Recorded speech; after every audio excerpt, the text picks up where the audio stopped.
Welcome to Moments of Stillness, a quiet corner where we slow down, breathe, and reconnect with the calm within. Take a deep breath, let the noise fade away, and allow your mind to rest in this gentle moment of peace. The art of saying no without feeling guilty. Why is it so hard to say no? In a world that's always busy, most of us have struggled to say no. We find it hard to refuse a friend's request, decline an invitation, or turn down a project we don't truly want to do. We worry about disappointing others.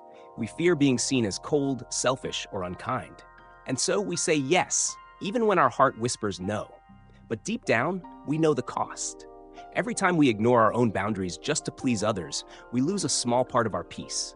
We feel drained, resentful, and out of balance. Here's the truth. Saying no doesn't make you a bad person. It's an act of maturity, a quiet art of protecting your time, your energy, and your soul. Why do we feel guilty when we say no? That guilt doesn't come from nowhere. It's deeply rooted in how we were raised and how society shapes our beliefs. Fear of rejection. We worry others will stop liking us if we don't comply. The need to please. We've been taught that being kind means always saying yes. Cultural pressure. Especially in Asian culture, self-sacrifice is often praised over self-respect. Lack of boundaries. We don't clearly know what's truly important to us, so we end up agreeing to everything. Example, Anna is a diligent employee. She often takes on extra tasks to help her coworkers, afraid that saying no might make her look uncooperative. But after months of overworking, she feels exhausted and irritable. One day, she finally says, "I'd love to help, but I'm already at full capacity. Maybe next week I can take a look." To her surprise, her colleague smiles and says, "No worries. Thanks for being honest." The guilt was never real. It was just a shadow created by fear. Knowing your own limits. Before you can say no, you must understand what you're actually saying yes to. This is the foundation of setting boundaries. Ask yourself, where is my time and energy going right now? Does this truly align with my values or priorities? If I say yes, what will I have to sacrifice? Sleep, peace, family, or creativity? When you know your limits, you stop feeling guilty for protecting them. Because a boundary isn't a wall, it's a bridge that helps others see you clearly. Example, Michael used to say yes to every social invitation. He was afraid to miss out or disappoint his friends.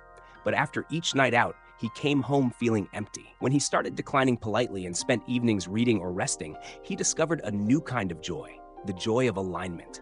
Saying no isn't rejecting others, it's choosing yourself, consciously and kindly. The gentle art of refusal. Saying no doesn't have to sound harsh or abrupt. When spoken with kindness and sincerity, it can feel warm, respectful, and freeing. Here are a few graceful ways to say no. Start with gratitude. Thank you for thinking of me, but I'm not able to take that on right now. Be honest and brief. I'm focusing on another project at the moment, so I can't commit to this. Offer an alternative. I can't join, but I can share some ideas or connect you with someone who might help. Remember, the goal is not to push people away, but to honor both your needs and theirs. The way you say no reflects not rejection, but self-awareness and respect. Example, a friend invites you to join a new side project. You already know your plate is full. Instead of saying, "I'm too busy," you say, "I'd really love to, but I don't have the bandwidth right now. Maybe later, when I can give it my best." That kind of no builds trust, not distance. Protecting relationships while keeping boundaries. Many of us fear that saying no will damage our relationships. But in truth, healthy relationships thrive on honesty, not compliance. If someone values you only when you agree with them, that's not love, that's dependence. True connection allows space for individuality, for yes and no to coexist. Example, Emma used to feel guilty when refusing her coworker's request for help. But one day, she explained calmly, "I'd love to support you, but I'm already swamped today." Her coworker replied, "I understand. I should probably learn to say no too." Sometimes, your boundary becomes someone else's awakening. When you say no kindly, you give others permission to do the same, without shame. Boundaries are not barriers. They're the structure that keeps relationships balanced and sincere. It's the power of saying no. Each no you say opens the door to a more meaningful yes. When you protect your time and energy, you preserve your mental health. No more burnout from overcommitting. Increase focus and productivity. You give your best where it truly matters. Strengthen self-respect. You stop betraying yourself for approval. Deepen real connections. People know where you stand and respect you more for it. Think of your life like a garden. If you water every plant, even the weeds, you'll run out of strength for the ones that truly bloom. Learning to say no is how you tend your garden wisely. Practicing the no habit. Saying no gracefully takes practice. At first, it feels uncomfortable, especially if you've spent years being the yes person, but every small step counts. Start simple. Say no to small requests that don't align with your priorities. Log off social media when you're tired. Allow yourself rest without guilt. Each time you honor your boundary, you reinforce your sense of peace. Try this mindfulness exercise. Next time someone asks for your help, pause. Take a slow breath. Ask yourself, do I truly want to do this right now? If the answer is no, express it with kindness and clarity. The more you practice, the lighter you'll feel, because every no said with awareness is an act of self-love and emotional freedom. Conclusion: peace through healthy boundaries. Saying no doesn't mean you're unkind. It means you're mature enough to understand that you can't pour from an empty cup. When you learn to say no, you stop living in guilt and obligation.